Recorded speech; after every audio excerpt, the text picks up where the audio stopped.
Salatu wa ala alihi wa ashabihi wa mawalah wa ba'd.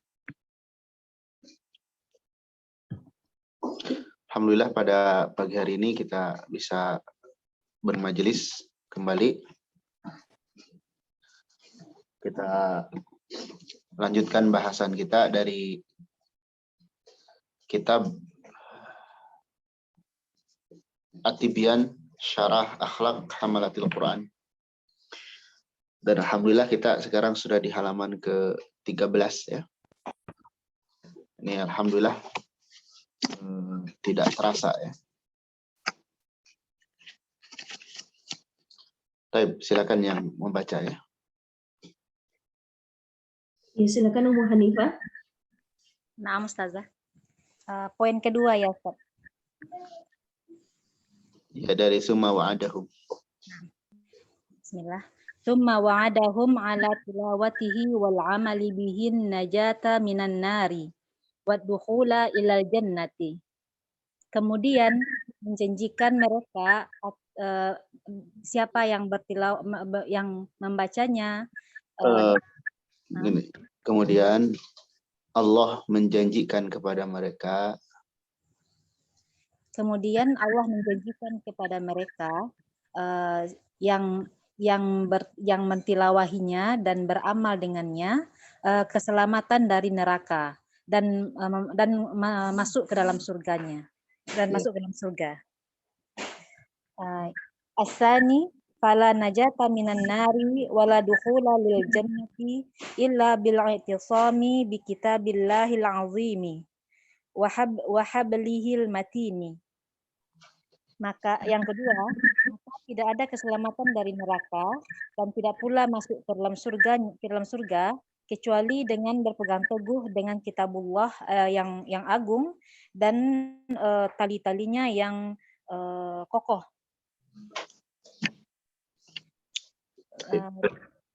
Yakfi Ustaz. Ya, barakallahu fiik. Wa fiikum barakallahu Ustaz. Assalamualaikum. Waalaikumsalam warahmatullahi wabarakatuh. Yang baca tenang aja ya, nggak usah buru-buru.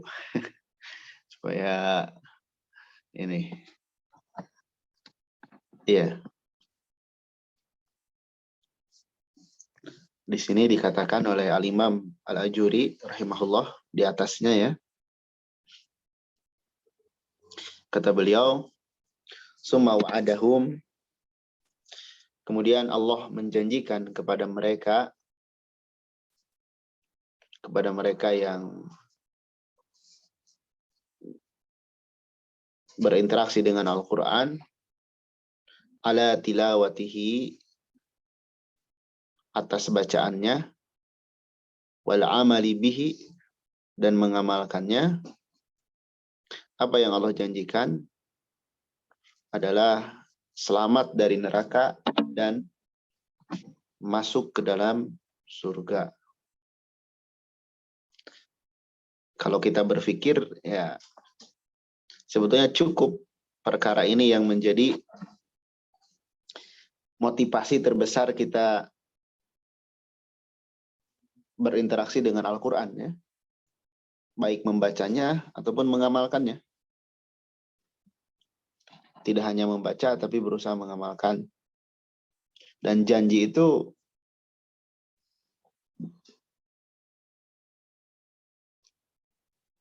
merupakan kesuksesan yang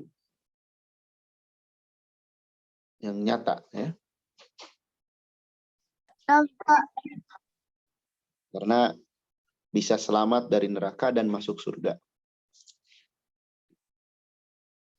Dan itulah yang Allah sebutkan di dalam Al-Quran, faman zuhziha 'anil nar wa udkhilal jannah faqad faz. Siapa yang diselamatkan dari neraka dan dimasukkan ke dalam surga, maka dia telah sukses. Jadi yang Allah janjikan bagi orang yang mentilawah Al-Quran dan mengamalkannya itu surga dan terbebas dari neraka. Itulah kesuksesan yang hakiki. Ya. Maka hendaknya kita yang sedang menempuh, mengarungi perjalanan membersamai Al-Quran, maka berbahagialah. Karena jalan yang sedang kita tempuh dengan luka-likunya, dengan rintangannya, berbahagialah karena finishnya itu atau akhirnya itu surga. Itu cukup. Kalau kita betul-betul yakin dengan janji Allah, ya.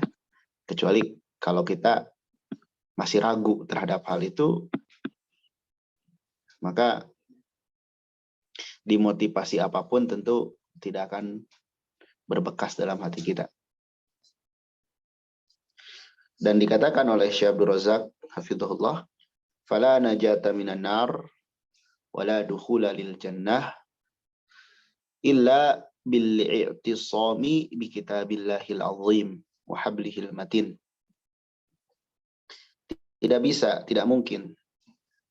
Tidak ada keselamatan dari neraka dan tidak mungkin masuk surga kecuali dengan berpegang teguh kepada kitabullah, pada Al-Quran, dan talinya yang kokoh. Ya. Berpegang teguh artinya ya membacanya, mengamalkannya. Itu kunci masuk surga, selamat dari neraka. Dan ini tentu banyak kerintangannya, ya. Nggak semudah yang diteorikan seperti ini.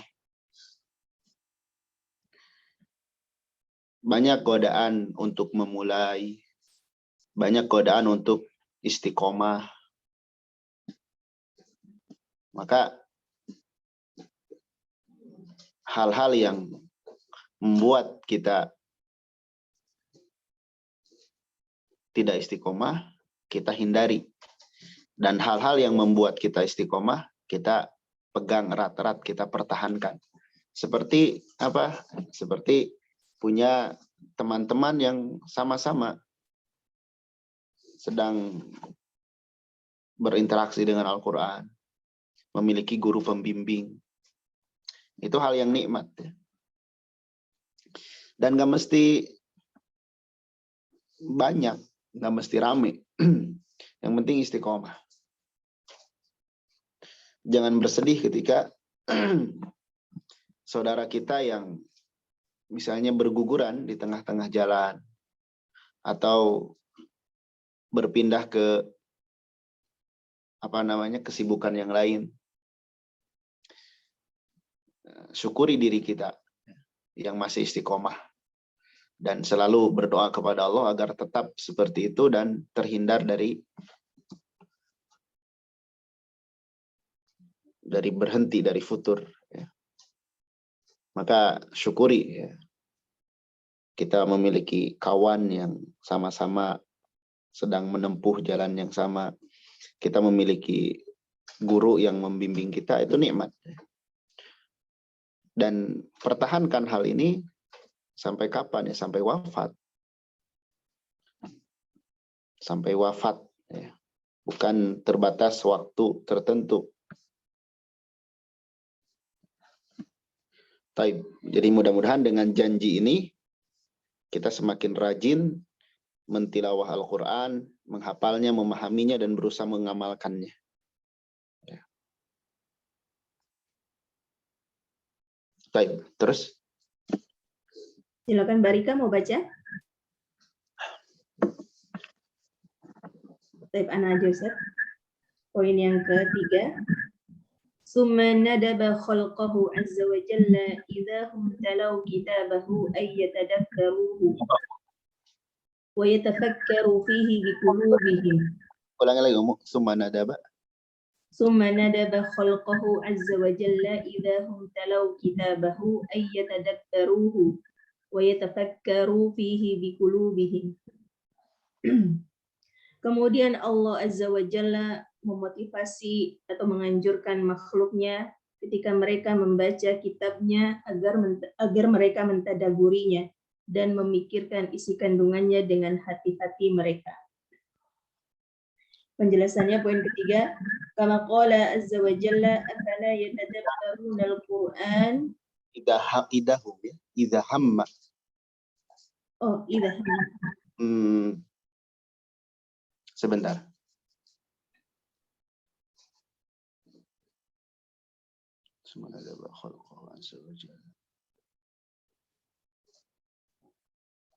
Karena ada fiil kalau Ustaz? iya, biasanya kalau idahum itu idahnya tuh artinya biasanya pujaiyah, tiba-tiba artinya. Dan sini nggak pas kalau seperti itu. Tapi ya nggak apa-apa. Sementara idahum ya. Nanti anak coba lihat di manuskrip yang lainnya. Baik.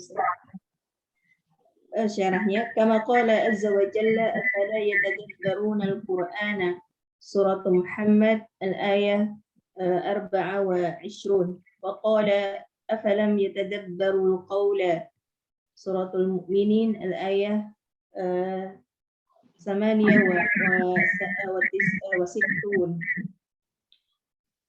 Kemudian Allah Subhanahu wa Ta'ala memotivasi hambanya ketika mereka membaca kitabnya agar mereka mentadaburinya dan memikirkan isi kandungannya dengan hati-hati mereka. Penjelasannya, bagaimana firman Allah Azza wa Jalla, "Afala yatadabbaruna al-Qur'ana?" Apakah mereka tidak mentadaburi Al-Quran? Surah Muhammad ayat 24 dan firman-Nya, "Afalam yadabbarul qawla?" Apakah mereka tidak mentadaburi firman-Nya, surat Muhammad ayat 68. Wa qala kitabun anzalnahu ilaika mubarakun liyadabbaru ayatih. Surat As-Sad al-ayat 29. Dan firman-Nya, inilah kitab yang kami turunkan dia kepadamu wahai Muhammad, yang diberkahi agar mereka mentadabburi ayat-ayatnya. Baik. Ya. Tadi Allah Subhanahu wa Ta'ala, kata Al-Imam Al-Ajuri, menjanjikan bagi orang yang membaca Al-Quran dan mengamalkannya, yaitu keselamatan dari neraka dan masuk ke dalam surga. Kemudian kata beliau, Allah Subhanahu wa Ta'ala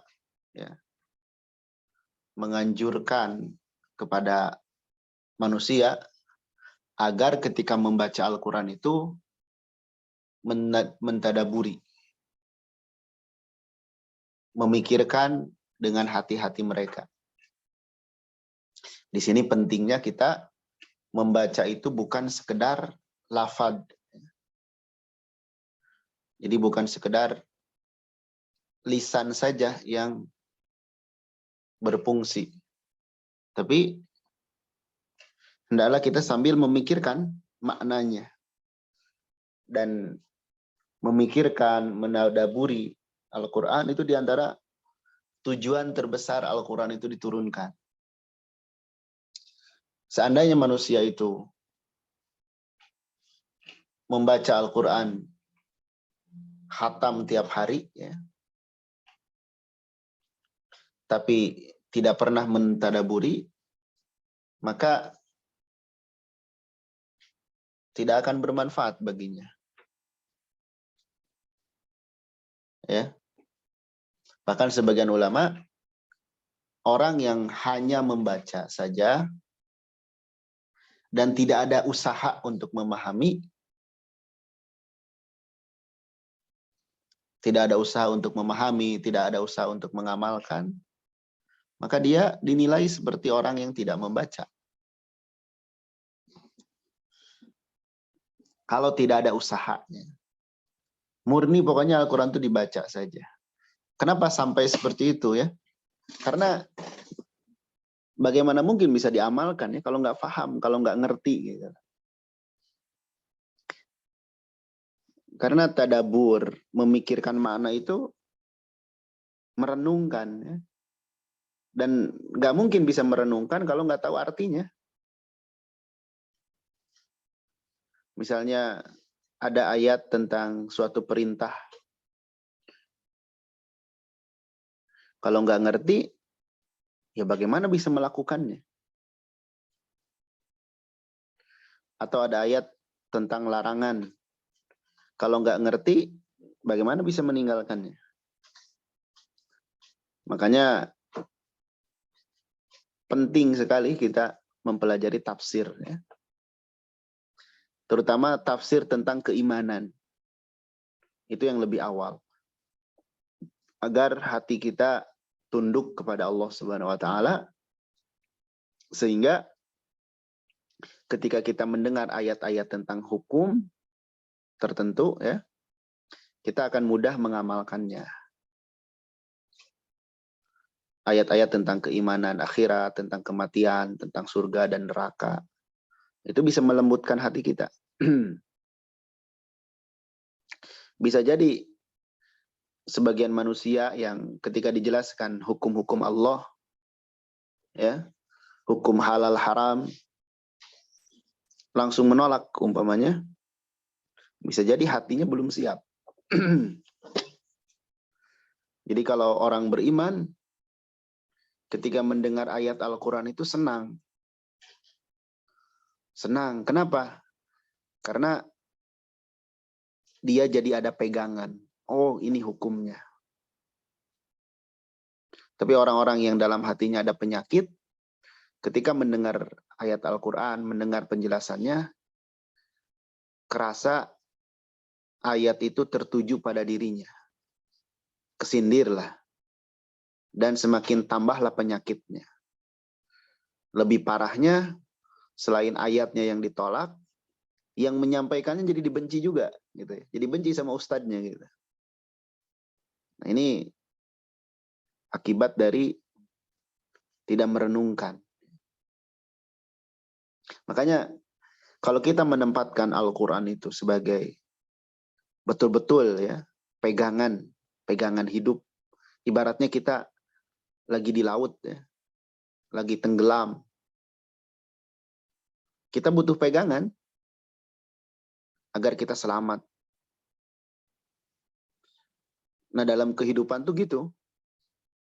Dengan berjuta ujian dan cobaan, fitnah,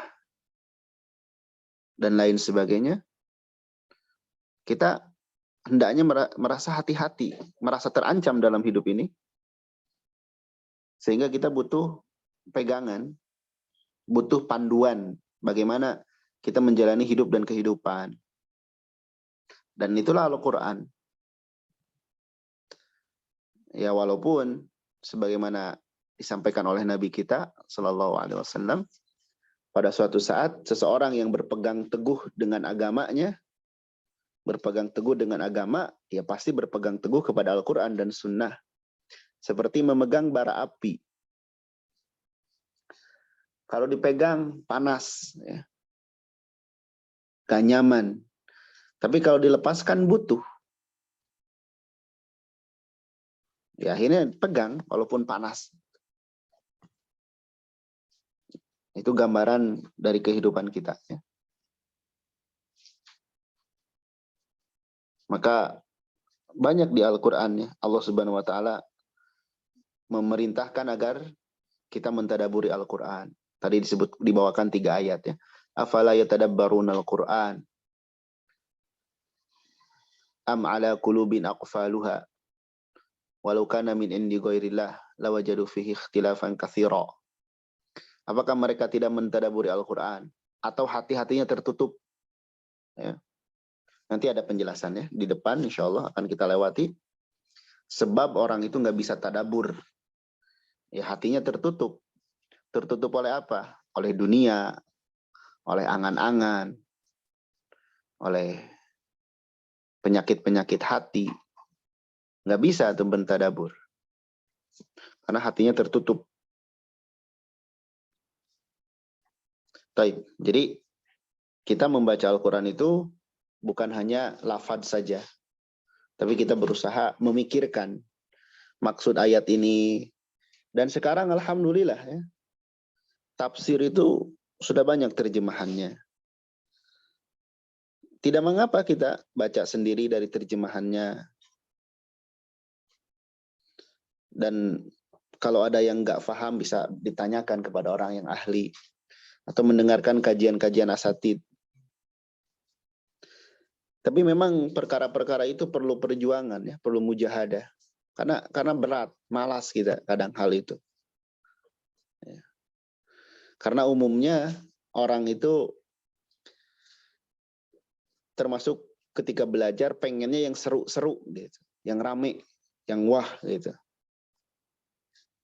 Padahal orang beriman itu ketika mendengar ayat Al-Quran, semua ayat yang disampaikan itu sama. Mengandung berkah. Makanya tadi disebutkan kan, mengandung berkah ayat Al-Quran itu. Tinggal kita bagaimana memposisikan diri kitanya dulu. Ya. Taib selanjutnya. Ya, Ustaz. وَإِذَا سَمِعُوهُ مِنْ غَيْرِهِمْ أَحْسَنُوا اسْتِمَاعَهُ ثُمَّ وَعَدَهُمْ عَلَى ذَلِكَ الثَّوَابَ الْجَزِيلَ فَلَهُ الْحَمْدُ. Dan ketika mereka mendengarkan Al-Quran dari selain mereka, mereka membaguskan pendengarannya. Kemudian Allah Subhanahu wa Ta'ala menjanjikan kepada mereka atas yang demikian itu pahala yang sangat banyak, baginya segala pujian. Syarahnya, likai yahsula lahumul intifa'u wa tatahaqqaqa lahumul fa'idatu wa dzalika bihusnil istima'i kama qala ta'ala inna fi dzalika ladzikra liman kana lahu qalbun aw alqa as-sam'a wa huwa syahid. Surat Qaf al-ayah 37. Penjelasannya agar sampai kepada mereka manfaat dan terrealisasi bagi mereka faidah, dan yang demikian itu disebabkan dengan baiknya pendengaran mereka, sebagaimana firman Allah Ta'ala, inna fi dzalika ladzikra liman kana lahu qalbun aw alqa as-sam'a wa huwa syahid.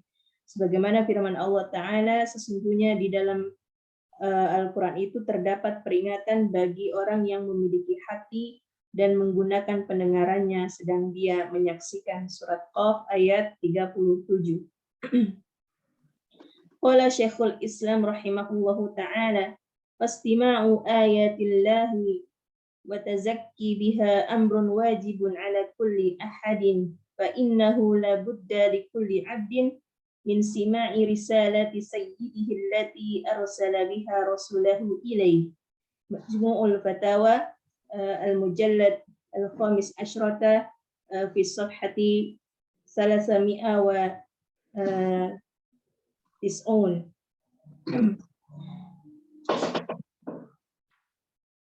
Syekhul Islam rahimahullahu ta'ala berkata, mendengarkan ayat-ayat Allah dan mensucikan jiwa dengannya merupakan perkara yang wajib atas setiap individu, karena sesungguhnya bahwasanya keharusan bagi setiap hamba untuk mendengarkan secara baik, disimak Ustaz, menyimak atau iya, menyimak. Agar setiap hamba menyimak risalah Tuannya yang Allah utus dengannya Rasulnya kepadanya. Majmu'ul Fatawa jilid ke-15 halaman 390. Taib. Ya. Nah, ini di nomor 4 ini Al-Imam Al-Ajuri rahimahullahu ta'ala menjelaskan tentang faidah dan manfaat kita menyimak, mendengarkan bacaan orang lain. Ya. Dan di antara rahmat Allah Subhanahu wa taala yang besar kepada manusia, segala sesuatu yang berhubungan dengan Al-Qur'an itu baik semuanya. Coba bayangin, yang bacanya dapat pahala, yang ngajarnya dapat pahala, hatta yang mendengarkannya pun sekedar mendengar, ya, itu dapat pahala. Yang mendengarkan itu dapat pahala, mendengarkan bacaan orang lain itu dapat pahala. Apalagi kalau ketika dia mendengarkan bacaan orang lain, dia sambil memikirkan maknanya. Ya. Makanya Nabi Shallallahu Alaihi Wasallam ya sebutkan seorang yang belajar dan mengajar Al-Quran itu manusia terbaik. Karena apa? Ini kabar gembira bagi yang mengajar ya terkhusus, atau menjadi teman untuk menyimak bacaan temannya. Betapa banyak pahala yang kita dapat ya, kalau setiap hari kita menyimak bacaan orang lain.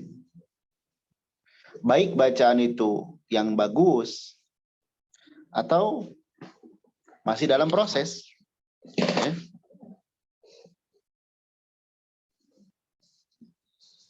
Dan memang Al-Quran itu sekedar menyimak saja godaannya luar biasa ya. Kita menyimak bacaan Al-Quran itu walaupun sekedar menyimak, mendengarkan, itu obat tidur yang paling mujarab ya. Kita mendengarkan bacaan itu langsung ngantuk gitu.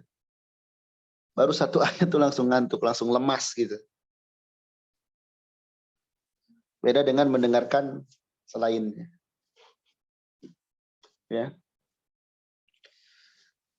Nah, agar kita kuat, ya ingat ayat ini, ingat penjelasan ini.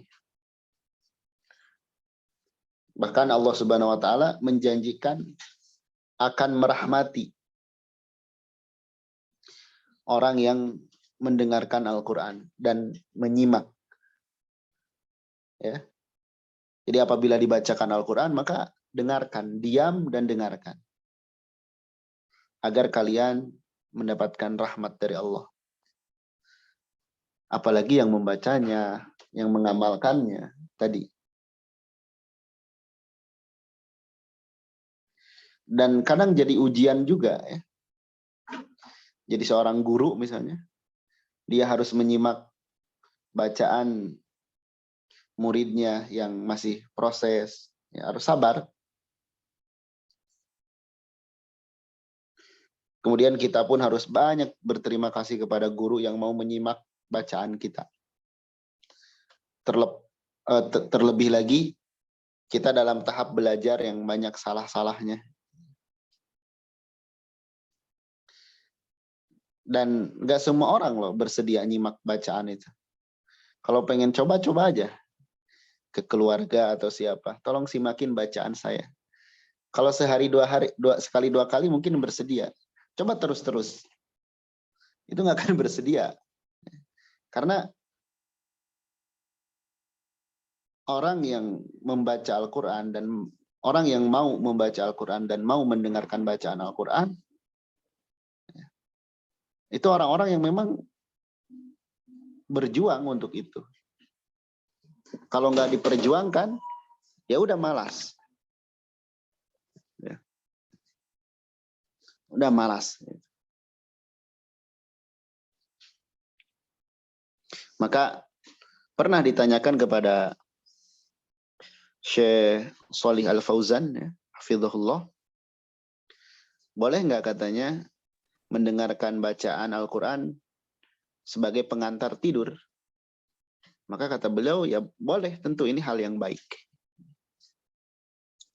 Cuman perlu diperhatikan juga, kalau kita menyimak Al-Quran, jangan ada suara yang dibarengkan, yang lebih keras daripadanya. Kalau ada suara yang dibarengkan, ya pilih salah satu, mana yang didengarkan.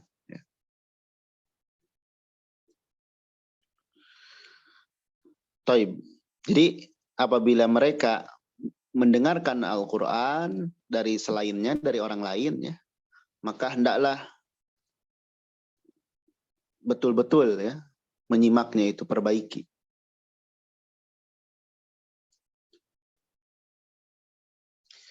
Nah, orang yang menyimak saja Allah menjanjikan pahala yang banyak. Kalau yang tadi yang membacanya itu dapat pahala juga. Yang menyimaknya pahala juga. Ya, ini alhamdulillah. Bagi para pengajar Al-Quran bersyukurlah. Ya. Kalaulah kita sehari-hari sibuk menyimak orang lain, itu dapat pahala insya Allah. Walaupun tadi betul dalam jiwa kita, dalam hati kita kadang ada rasa bosan dan sebagainya. Nah, itu tinggal dilawan aja. Ya. Dan jangan lupa juga, kalau kita mengajar ya kita nggak boleh berhenti belajar. Kalau kita mengajar, tidak boleh berhenti belajar. Umumnya orang tuh gitu, kalau udah mengajar, udah dia nggak belajar lagi. Nah, ini salah ya. Kalau kita sudah mengajar, justru belajarannya harus ditingkatkan. Ya. Agar apa? Ya agar kita bisa merasakan bagaimana ilmu itu tetap ada pada kita. Kalau kita mengajar dan berhenti belajar, nanti akan hampa. Coba aja gerak. Ya. Umumnya orang seperti itu. Ngajar terus, belajar berhenti dia. Hampa jiwanya. Tapi kalau kita terus belajar, juga mengajar, nah itulah kebahagiaan. Ya. Makanya sebuah lembaga, ya, baik itu pesantren, sekolah, yayasan, komunitas, akan berkualitas selama pengurusnya dan pengajarnya terus belajar. Itu akan terjaga kualitasnya. Dan insya Allah akan terlindungi dari fitnah-fitnah. Dan menyibukkan diri dengan belajar itu bukan hal yang mudah. Ya bisa dirasakan lah. Kita untuk bisa setor seminggu sekali itu luar biasa perjuangan. Kalau kita kan ke murid gampang ya nagih. Ayo setoran. Gak setoran, marahin. Enak sekali ya. Giliran kita jadwal setoran kepada guru, nah, itulah diri kita. Gitu. Itulah diri kita. Ya. Sehingga ya ini nasihat terkhusus bagi Anas pribadi ya.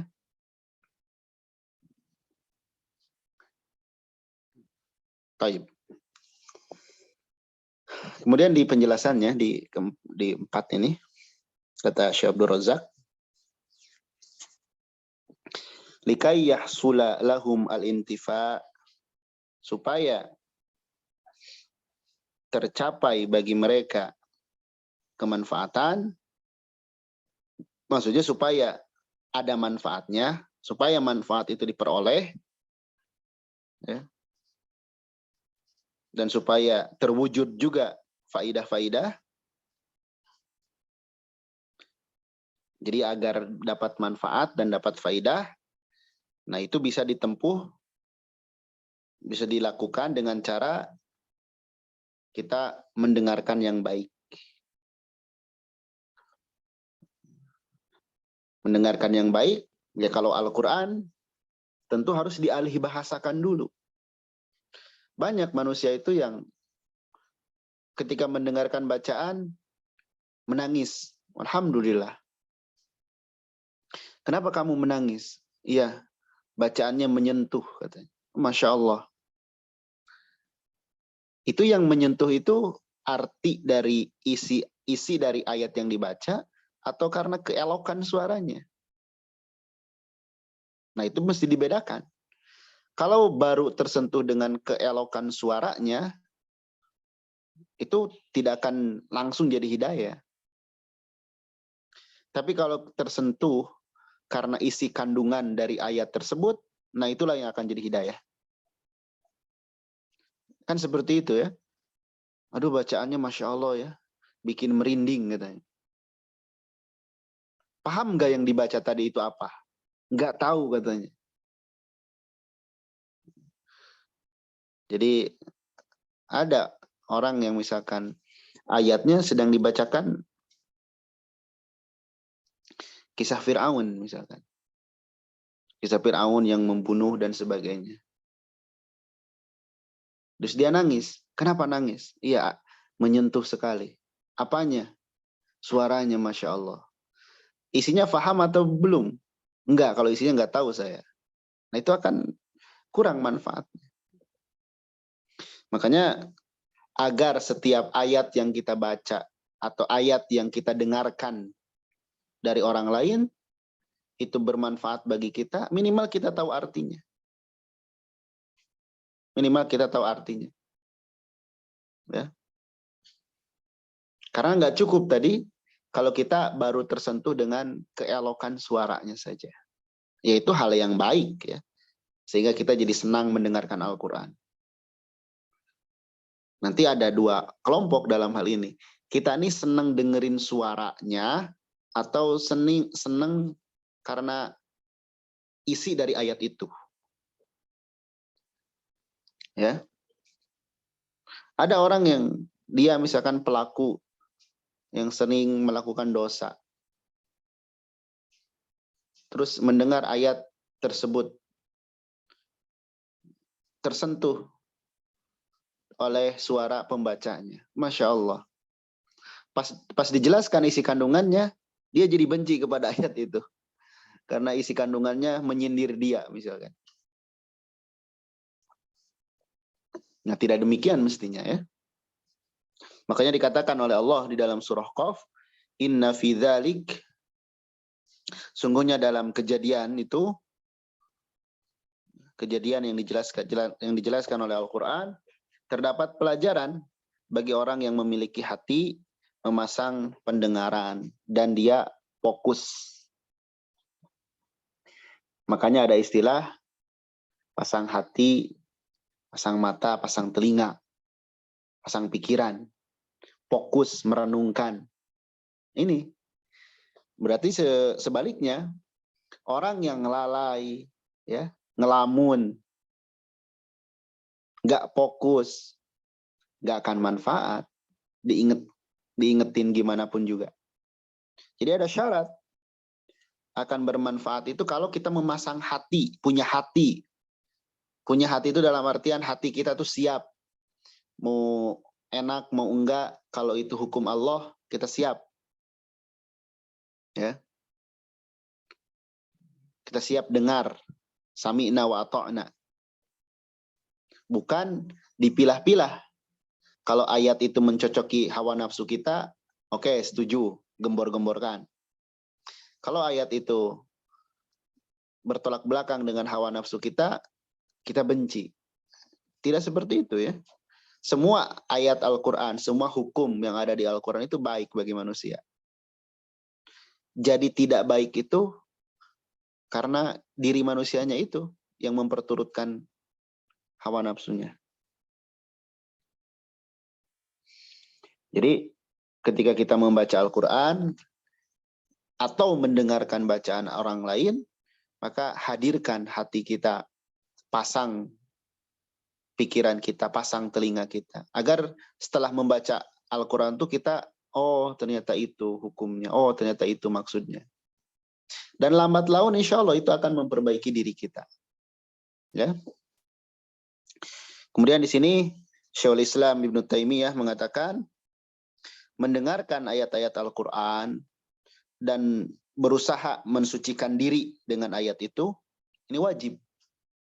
Mensucikan diri dengan ayat itu maksudnya gimana? Maksudnya, kan kita ini manusia punya watak-watak jelek. Ya. Yang watak jelek itu bukan untuk dipelihara, tapi untuk dikontrol. Misalkan emosi, ya, pemarah, kemudian gak mau turut dan sebagainya. Itu kan akhlak-akhlak jelek semua. Gak sabaran. Itu akhlak jelek semua. Nah, dengan Al-Quran kita bersihkan akhlak-akhlak jelek itu. Karena apa? Kita tahu di Al-Quran itu dilarang gitu loh. kita punya sikap buruk misalnya. Ternyata pas kita baca Al-Quran, sifat buruk kita tuh sama dengan sifatnya, mohon maaf, kaum-kaum terdahulu misalkan. Sama dengan sikapnya Bani Israel misalkan. Oh, kok kelakuan saya sama dengan Bani Israel ya? Dan Bani Israel itu ternyata dilaknat oleh Allah. Saya nggak mau kayak gitu. Akhirnya berubah. Nah itu maksudnya mensucikan diri itu kayak gitu. Jadi mensucikan diri itu bukan baca Al-Quran, kemudian, aduh saya mengalami ketenangan ya, alhamdulillah, jiwa saya jadi tenang. Tapi setelah itu nggak ada peningkatan ibadah, nggak ada perubahan akhlak, nggak ada perubahan yang lain-lainnya, maka tenangnya dia yang tadi ketika membaca itu nggak bermanfaat bagi dia. Bahkan Al-Imam Ibnul Jauzi rahimahullahu ta'ala, beliau membawakan ya, di antara tipu daya perangkap iblis itu, katanya ada orang-orang yang zikir semalam suntuk, dan ketika zikir itu hati-hati mereka merasa tenang, tapi mereka menangis bukan karena takut kepada Allah katanya. Dan setelah itu mereka masih memakan harta haram, tidak mau meninggalkan riba dan sebagainya. Maka menangisnya mereka saat berzikir itu itulah ditipu oleh setan. Ya. Jadi mendengarkan ayat dan berusaha mensucikan diri itu artinya kita lihat diri kita, lihat rambu-rambu syariat. Kalau banyak yang bertolak belakang, ya udah bersihkan dari diri kita hal itu. Dan itu bisa dengan seiring berjalannya waktu. Jangan mengatakan, jangan membela diri atau beralasan, kan watak saya mah kayak gini. Kamu harus ngerti dong, saya mah kan kayak gini sifatnya. Kok bangga ya dengan keburukan? Ya rubahlah, ente tuh udah tahu itu buruk, rubah dong. Malah bangga gitu. Umumnya orang seperti itu. Bangga dengan kejelekan yang ada pada dirinya. Ya. Tentu ini akhlak yang jelek yang seharusnya kita tidak seperti itu ya. Itu hal yang wajib ya. Karena sungguhnya seharusnya bagi setiap orang itu mendengarkan pesan-pesan tuannya. Yang pesan tersebut Allah utus kepada Rasulnya. Maksudnya Al-Quran, hadis. Itu dengarkan baik-baik. Ya. Makanya orang beriman itu ya, yang benar keimanannya, itu insya Allah nggak baperan. Nggak akan baperan. Kalaupun baper, nggak lama gitu. Kesinggung dan sebagainya. Cukup dia aja yang ngerasain. Tapi kalau orang yang imannya kurang, itu luar biasa baperannya. Khawatir nanti ada sifat munafik dalam dirinya. Kan orang munafik itu menyangka setiap omongan itu tertuju pada dirinya. Pede duluan gitu loh. Jadi kalau ada nasihat dan sebagainya, dia langsung merasa, wah ini nyindir ana nih. Padahal enggak gitu, enggak nyebut nama, enggak nyebut apa. Kalau orang beriman, dia akan senang diingatkan. Bahkan akan berterima kasih kepada yang mengingatkan. Nah, itulah hidup. Ya. Dan wajar manusia itu kadang khilaf dan sebagainya. Baik, ya seterusnya.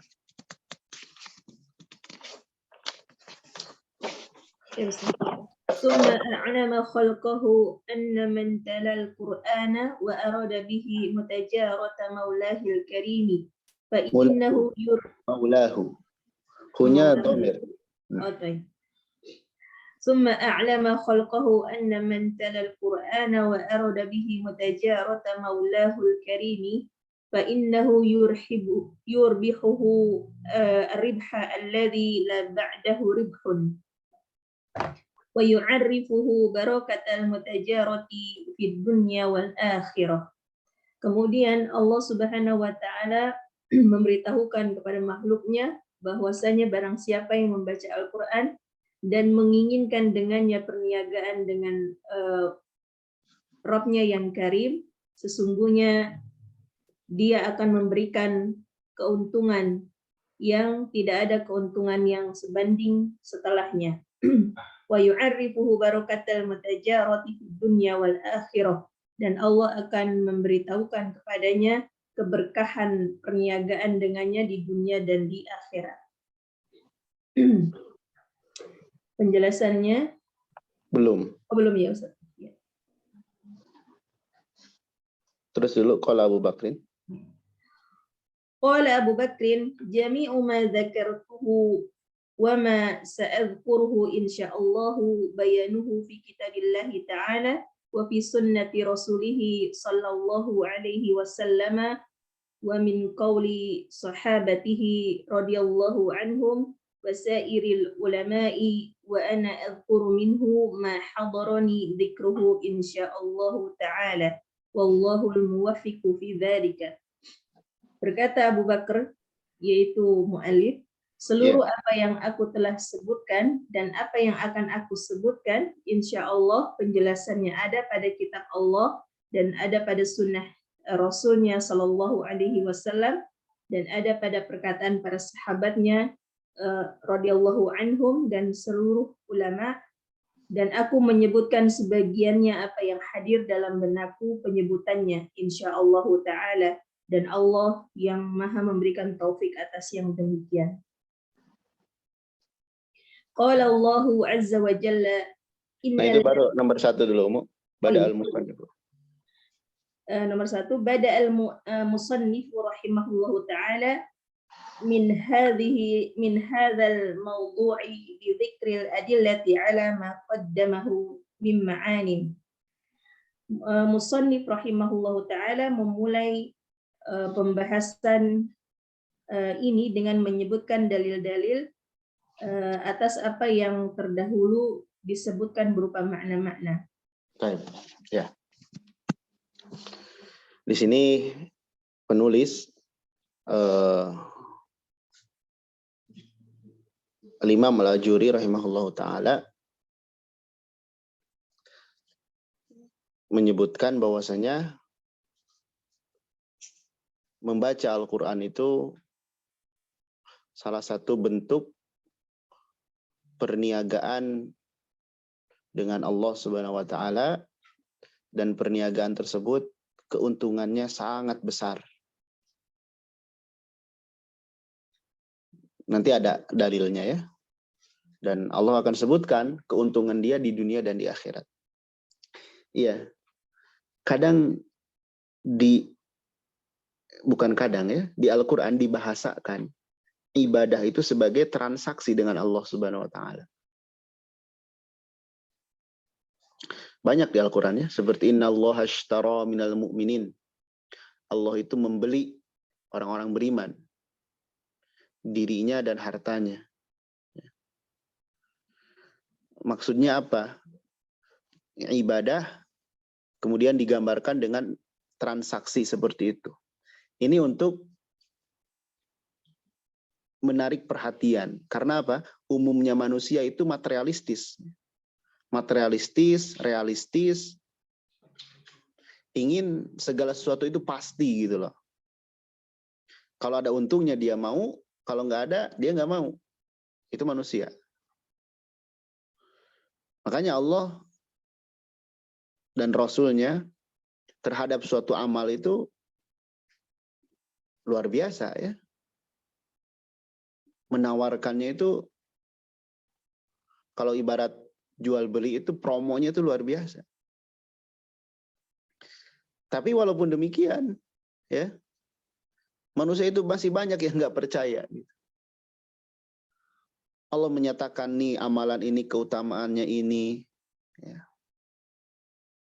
Padahal Allah itu nggak akan menyelisihi janjinya. Tapi manusia banyak yang nggak percaya. Dan kalau kita lihat, setiap amalan ibadah pasti ada iming-imingnya. Pasti ada janji di dalamnya. Yang janji tersebut akan menjadikan kita bahagia. Semua ibadah. Sholat, zakat, puasa, haji, itu ada iming-imingnya. Dan pasti iming-iming terbesar itu surga. Tapi ya tadi manusia itu inginnya yang kontan gitu lah. Makanya di sini yang berperan itu keimanan. Kalau kita percaya, insya Allah kita akan tertarik dengan hal itu. Kalau nggak percaya, ya udah seperti kebanyakan orang. Ya. Kalau kita percaya, kita beramal akan dapat pahala, dan pahala itu nanti diserahkannya pada hari kiamat. Adapun hidup kita sekarang itu ujian dari Allah Subhanahu wa taala. Maka kita akan semangat dalam beramal. Makanya di antara kunci semangat beramal itu ingat keutamaan amal-amal itu. Dan ingat siapa yang memberikan pahala atasnya. Ya. Dan ingat kesenangan di akhirat itu gak ada apa-apanya dibandingkan kesenangan dunia. Orang mau mati-matian, ya, bisnis dan sebagainya, kan yang dikejar apa? Keuntungan. Setelah dapat keuntungan, dia berpikir dengan itu bisa bahagia hidupnya. Ya selama itu mubah silahkan. Tapi perlu diketahui ya, kebahagiaan yang hakiki itu bukan di sana. Maka kalau kita ingin transaksi dengan Allah Subhanahu wa taala berupa amal, lihat amalan mana yang untungnya itu besar. Ibarat bekerja ya. Kerjanya sebentar tapi gajinya gede. Orang tuh pasti pada mau hal-hal itu. Ya. Kecuali udah nggak ada lagi ya kerja capek, untungnya dikit pun nggak masalah. Tapi umumnya manusia inginnya itu kerjanya ringan, untungnya gede. Dan Allah terhadap amal itu banyak yang seperti itu. Amal itu nggak repot loh. Ya, coba bayangin 1 huruf Al-Quran 10 kebaikan. Yang Allah tawarkan itu nggak siapa yang membaca khatam Al-Quran, enggak. Kenapa? Karena tahu manusia itu nggak akan mampu untuk itu. Kalau penawarannya langsung siapa yang khatam Quran, manusia itu nggak akan mampu. Makanya penawarannya itu yang kecil dulu. Siapa yang membaca 1 huruf, itu sudah diapresiasi, sudah dihargai. Apalagi lebih dari itu. Siapa yang sholat 2 rakaat sebelum subuh, itu lebih baik daripada dunia dan seisinya. Hal-hal ringan, nggak membuat kita pusing, nggak membuat kita capek. Ya, tapi kenapa kok berat gitu ya? Makanya rizki yang diantara rizki yang terbaik bagi seorang hamba adalah kesempatan melakukan ibadah, kesempatan melakukan taat kepada Allah dengan berbagai macam bentuknya. Seperti ya orang yang sedang belajar ya, baik itu di pesantren atau di kuliah atau di mana. Kan itu banyak kesempatan untuk ibadah, untuk taat. Itu harus disyukuri. Bukan berpikir sampai kapan ya saya hidup tuh seperti ini. Waktu diatur, serba terbatas. Ya itulah dunia. Kan Nabi menyebutkan ad-dunya sijnul mu'min. Ya. Kalau ingin bebas, bahagia, semau kita, ya nanti di surga. Di dunia, ya walaupun ada perkara-perkara yang dibolehkan. Tapi umumnya di dunia itu, ya seperti itu. Ya. Baik, jadi perniagaan dengan Allah itu nggak akan rugi. Kalau di dunia kan yang namanya bisnis, modal sedikit, untungnya pun sedikit. Modal gede, untungnya pun gede. Untung gede, resiko ruginya pun gede. Untung sedikit, resiko ruginya pun sedikit. Itu hukum dunia. Kalau hukum akhirat enggak. nggak ada ruginya gitu loh. Sekecil apapun itu bernilai, apalagi besar. Nah ini penawaran-penawaran seperti ini agar manusia berpikir ya. Karena tadi umumnya manusia itu realistis, ya, materialistis. Ketika disebutkan majelis ilmu itu taman surga, agar kita tuh mau gitu, sebutin taman.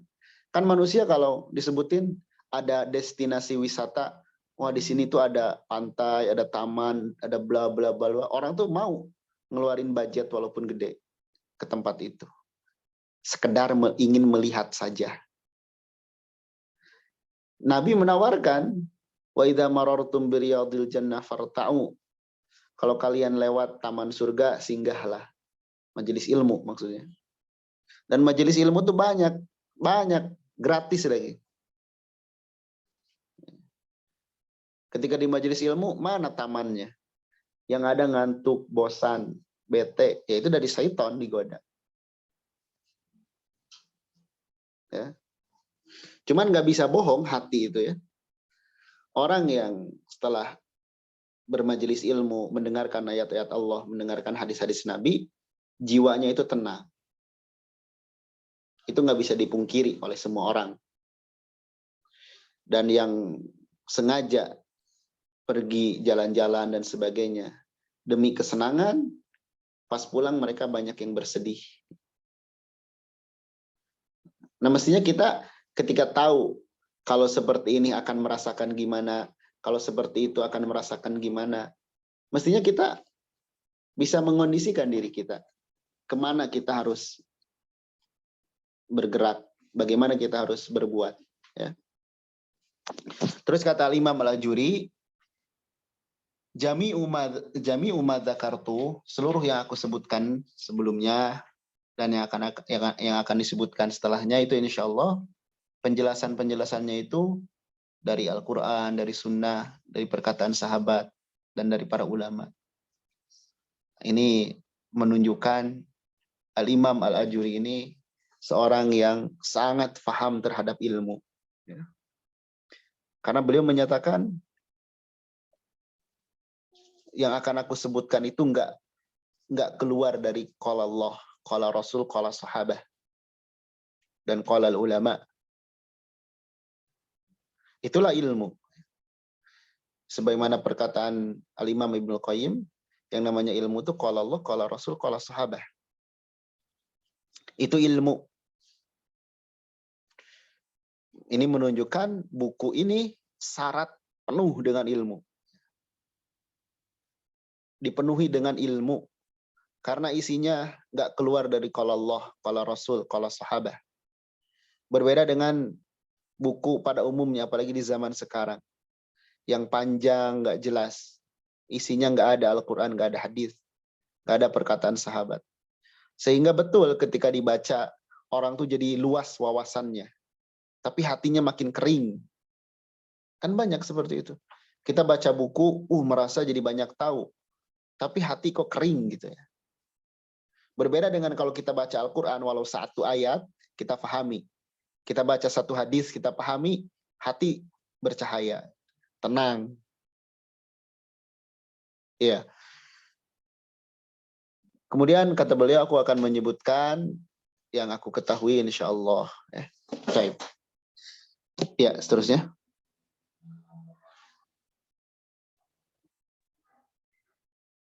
Qala Allahu azza wa jalla, innal ladzina yatluna kitab Allah. Dan Allah azza wa jalla berfirman, sesungguhnya orang-orang yang membaca kitab Allah.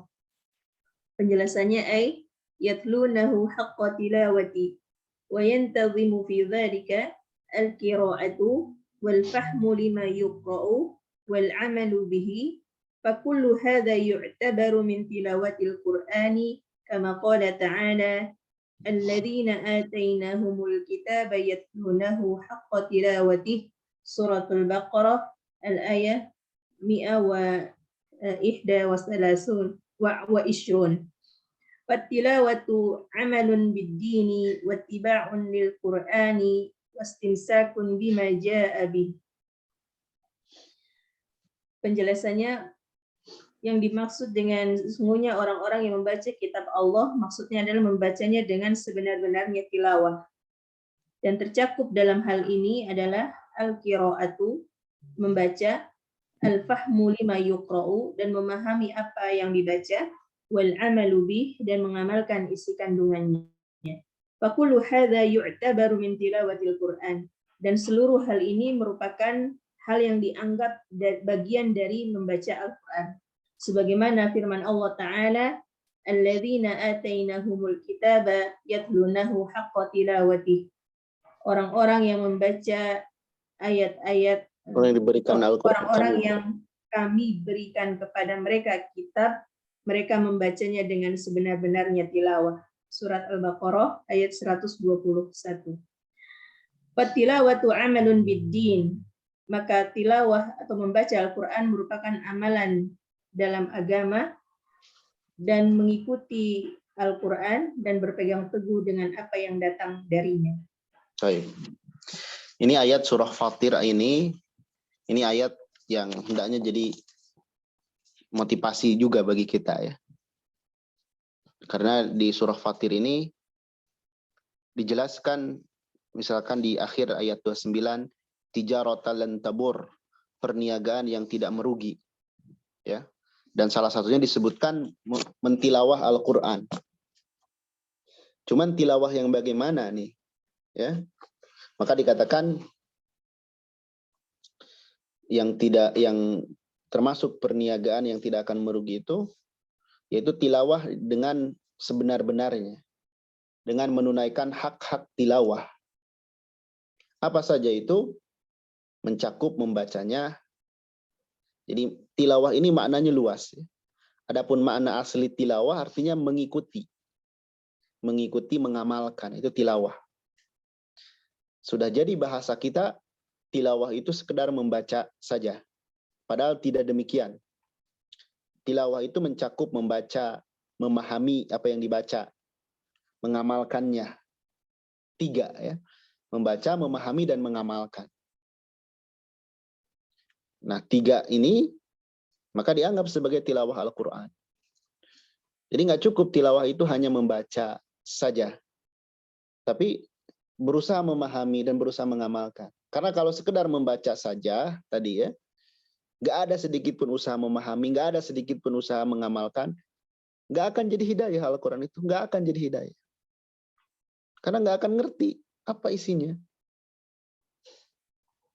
Ibarat kita menerima sebuah surat dari raja. Ya. Dan surat itu berbahasa asing yang kita tidak paham. Dan surat itu ditujukan kepada kita. Apakah kita akan diam saja? Tentu tidak. Ini surat dari raja nih. Jangan-jangan nih saya mau dikasih hadiah nih. Kita pasti akan mencari penterjemah. Coba dong terjemahin nih surat ini. Apa isinya? Ini pesan dari raja. Jangan-jangan raja mau ngangkat saya jadi menteri misalnya. Kita akan berusaha setelah diterjemahkan oleh yang ngerti, oh ternyata maksud raja itu gini. Tapi jarang orang ketika mendengar Al-Quran, dia langsung, ini apa ya maksudnya? Langsung buka, langsung tanya. Jarang. Karena apa? Tergantung pengagungan dia terhadap Al-Quran. Semakin dia mengagungkan Al-Quran, akan semakin dia penasaran apa isinya. Dan ingin berusaha mengamalkannya. Ya. Makanya dikatakan sahabat itu orang-orang yang diberikan Al-Quran, mereka membacanya dengan sebenar-benar tilawah. Ini sahabat. Ya. Maka tilawah itu mencakup mengamalkan agama, kemudian mengikuti Al-Quran, dan berpegang teguh kepada isi Al-Quran. Jadi ketika kita tahu dalil, kita mengamalkannya, itu termasuk tilawah Al-Quran. Ya. Tapi jangan juga jadi alasan. Kalau kayak gitu ya udahlah, saya mah nggak baca Al-Quran, yang penting paham aja. Itu keliru juga ya. Dibaca Al-Quran itu, karena keutamaannya banyak. Ya. Jadi orang yang mentilawah Al-Quran itu, yakni orang yang membacanya, memahaminya, dan berusaha mengamalkannya. Dan tilawah itu adalah bentuk dari pengamalan terhadap agama kita. Mengikuti Al-Quran dan berpegang teguh kepadanya. Sehingga kalau kita sudah tahu perkara ini, kita akan berpikir ketika membaca Al-Quran itu menaikkan kualitas. Bukan sekedar ngejar khatam saja, tapi kejarannya faham. Umumnya orang ngejarannya khatam. Padahal semestinya kejarannya itu faham. Ya. Taib, ana kira cukup dulu ya untuk pembahasan kita. Ada beberapa menit untuk soal jawab bagi yang belum jelas atau yang ditanyakan dipersilahkan ya. Barakallahu fikum. Sallallahu ala nabiyina Muhammad. Fikum barakallah Ustaz. Silakan Ummahat yang ingin bertanya boleh angkat tangan dan buka mic langsung ya. Bismillah. Ya, silakan Ummu Hanifah. Nah, Ustaz, Ana mau tanya mengenai sifat orang Yahudi tadi, kira-kira bisa dijelaskan apa saja kira-kira yang dikabarkan dalam Al-Quran sifat orang Yahudi seperti itu, Ustaz, karena mereka golongan yang dilaknat Allah gitu. Supaya kita bisa mengorek-ngorek diri sendiri juga gitu, Ustaz. Nah, jangan pada diri kita. Yang kedua boleh, Ustaz? Iya. Yang kedua, misalnya salah satu sifatnya orang munafik kan tadi tanda-tandanya gitu ya. Ketika orang ngomong tuh dia merasa gitu kan. Bagaimana jika misalnya kita dengar ceramah Ustadz gitu kan, kok misalnya tentang sesuatu yang buruk gitu kan, kok ada pada diri saya rasanya gitu kan. Setelah itu membuat kita tuh down gitu kan. Jadi misalnya begini Ustaz, misalnya tentang tawadu misalnya, atau kita misalnya kita pengajar Quran, kita nyuruh muridnya tuh murojaah ya sekian, murojaah ya, sementara kita tidak bisa melakukan ya seperti yang kita suruh gitu loh. Terus kita tuh merasanya tuh kok kayak orang bermuka dua begitu Ustaz. Karena kesibukan kita di luar juga gitu. Bagaimana ini? Taib. Jazakumullah khairan ya Ustaz. Ya, tadi yang saya sampaikan terkait itu hanya sebagian contoh ya. Banyak sebetulnya contoh yang lain. Kalau Yahudi yang Allah benci itu diantaranya ya, seperti yang di Al-Quran itu al-maghdubi alaihim, itu kan orang Yahudi yang dimaksud. Orang Yahudi itu berilmu tapi nggak mengamalkan ilmunya. Orang Yahudi itu tahu ilmu tapi tidak mengamalkan ilmunya. Nah, kita jangan sampai seperti itu, tahu ilmunya tapi tidak mengamalkan ilmunya. Kemudian sifat-sifat yang lain ya banyak ya. Orang Yahudi itu makan riba, orang Yahudi itu tidak melakukan amar ma'ruf nahi munkar. Banyak selain. Yang paling yang jelas mereka tidak menyembah Allah Subhanahu wa taala ya. Mereka menganggap Allah itu berjumlah. Dan yang paling pokok tadi, mereka berilmu tapi tidak mengamalkan ilmunya. Kemudian tadi terkait sifat munafik itu beda ya, antara kita mendengar ceramah, kita merasa, dan kita berubah. Itu bagus, berarti itu kena kepada kita. Kalau orang munafik itu gini, setiap sindiran itu merasa ke dia dan malah nyerang, itu munafik. Kalau setiap sindiran merasa, terus kita berubah, nah itu bagus justru. Berarti manfaat nasihat itu kepada kita. Terus gimana kalau tadi kita malah down karena diri kita sendiri yang justru lebih butuh terhadap hal itu. Sebetulnya gini ya, kalau dikatakan orang itu sibuk dan sebagainya, setiap orang tuh waktu sama ya, 24 jam. Jadi jangan sampai kita menjadikan asyugul, ya, kesibukan itu jadi awaid, jadi penghalang. Ya, betul, itu salah satu penghalang ya. Tapi kesibukan itu bisa disiasati. Bisa disiasati. Kita mungkin ya, umumnya kita di siang hari itu hidup seperti umumnya manusia. Ada yang bekerja, berdagang, mengajar, dan sebagainya. Itulah kehidupan di dunia. Dibenarkan hal itu dalam koridor yang syar'i. Terus gimana waktu kita untuk berkholwah dengan Al-Quran, untuk menyendiri, untuk murojaah dan sebagainya. Ya kita harus bisa berkorban di waktu malam. Orang lain sudah tidur, kita belum tidur. Orang lain belum bangun, kita udah bangun. Nah itu bisa. Tinggal kitanya pintar-pintar mengatur waktu dan komit terhadap waktu itu. Itu kuncinya. Pintar-pintar mengatur waktu dan komitmen dengan waktu itu.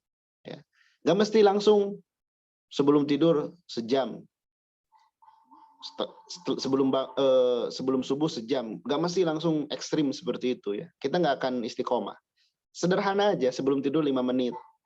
Baca Quran. Sebelum subuh 10 menit murojaah. Kalau istiqomah, nanti akan meningkat kemampuan kita. Yang tadinya 5 menit, jadi 15 menit. Yang tadinya 10 menit, jadi setengah jam. Terus sampai kita istiqomah di waktu yang cukup lama. Ya. Tentu ini perlu latihan. Perlu latihan agar kita menjadi terbiasa dengan hal itu. Taib. Jadi seperti itu ya. Allahu a'lam. Selanjutnya, kalau masih ada. Ya Ustadz, ini ada dari chat. Sebentar Anda bacakan dulu. Assalamualaikum Ustadz, Alhamdulillah saat ini saya sedang belajar tahsin kepada seorang ustazah, sudah hampir 5 tahun. Qadarullah, saat ini sedang ada masalah, beberapa muridnya mulai banyak yang mulai banyak yang meninggalkan majelisnya. Setelah ditelusuri ternyata ada hal yang kurang baik saat bermuamalah, terutama saat berhutang. Susah dan kadang lupa membayar. Apakah saya masih boleh berguru dengan beliau? Saat ini menurut beliau, menurut yang bertanya, gurunya ini masih termasuk guru yang terbaik dalam mengajarkan Al-Quran. Syukran Ustaz. Masya Allah. Iya. Taib. Ini kalau dibahas ya akan panjang sekali. Yang pertama gini, kita lihat semua orang itu, siapapun dia, itu manusia. Baik itu guru kita yang istilahnya ya guru di daerah kita atau guru yang sudah dikenal oleh banyak orang. Istilahnya sudah jadi ustadz kibar lah. Atau udah jadi guru terkenal dan sebagainya. Tetap kita lihat sisi beliau itu manusia. Sebagaimana kita bisa keliru, guru kita pun sangat bisa keliru. Bahkan bisa jadi kekeliruannya lebih besar daripada kita. Makanya kalau kita melihat aib orang lain,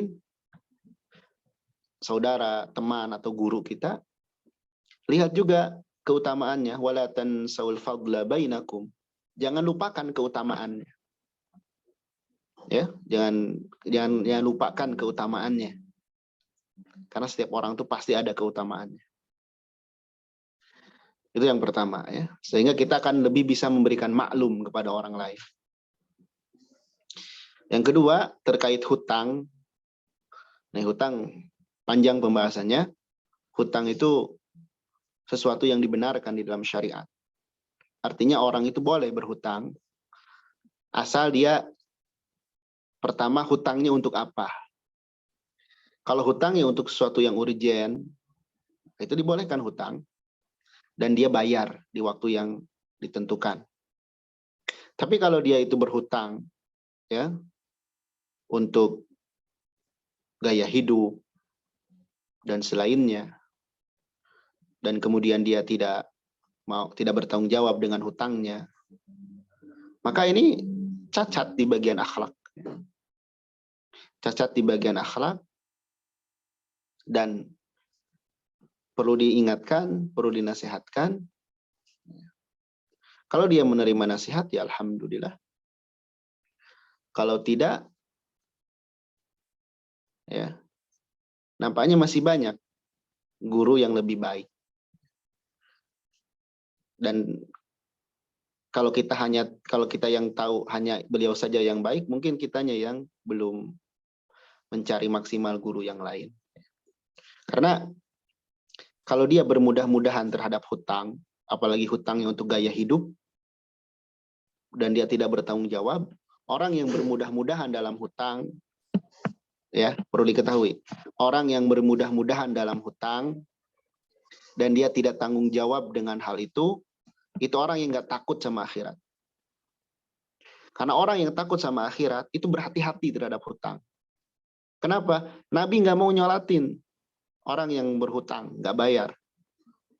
Ya, nanti dia hutang itu kegelisahan. Nabi berdoa dari hutang.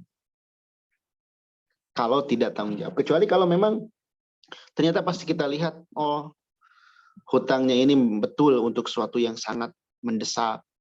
Ya. Itu nggak masalah. Justru kita yang bantu sebelaku murid, kita ringankan guru kita. Kita tahu nih guru kita ini susah.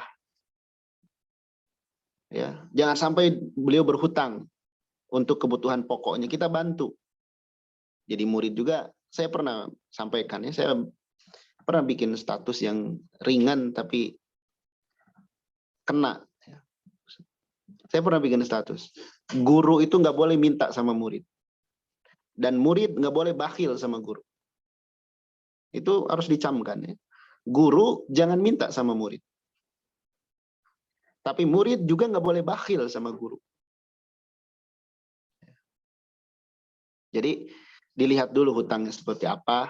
Kalau memang hutangnya untuk kebutuhan pokok, nggak bisa makan, ya. Kebutuhan pokok intinya, kebutuhan yang memang sehari-hari, maka yang terbaik justru kita bantu. Tapi kalau hutangnya untuk gaya hidup, beli-beli barang mewah, dan lain sebagainya, nggak ada manfaatnya kita belajar kepada orang yang nggak takut dengan akhirat. Ilmu kita nggak akan ada manfaatnya. Sekalipun kita menganggap guru ini terbaik dan sebagainya. Nggak akan berkah ilmunya. Tapi harus dinasehati juga. Ya. Tidak ujug-ujug langsung ditinggalkan. Dinasehati juga. Dan tadi dilihat hutangnya itu seperti apa. Kalau hutangnya untuk kebutuhan pokok, ya kita murid justru yang harus bantu. Bukan ditinggalin, kasihan. Tinggalin nggak punya murid, nanti ngutang ke riba lagi. Tapi kalau hutangnya untuk gaya hidup, ya kita nasehatin bab itunya. Dengan tidak melupakan keutamaan-keutamaan yang dimiliki oleh beliau. Taib, Allah alami sawab ya. Alhamdulillah. Masih ada lagi yang ingin bertanya, silakan. Masih satu pertanyaan lagi ya. Insyaallah. Boleh silakan buka mic-nya atau raise hand. Kalau tidak ada, kita cukupkan untuk pertemuan hari ini, Ustaz. Insyaallah. Alhamdulillah. Mudah-mudahan Allah berikan kita keistiqomahan ya dalam agama ini dan dalam menuntut ilmu. Juga diberikan hidayah taufik untuk mengamalkan yang kita pelajari. Barakallahu fikum, subhanakallahumma bihamdik, asyhadu an la ilaha illa anta, astaghfiruka wa atubu ilaik. Wassalamualaikum warahmatullahi wabarakatuh. Waalaikumsalam warahmatullahi wabarakatuh. Waalaikumsalam warahmatullahi wabarakatuh. Jazakumullah.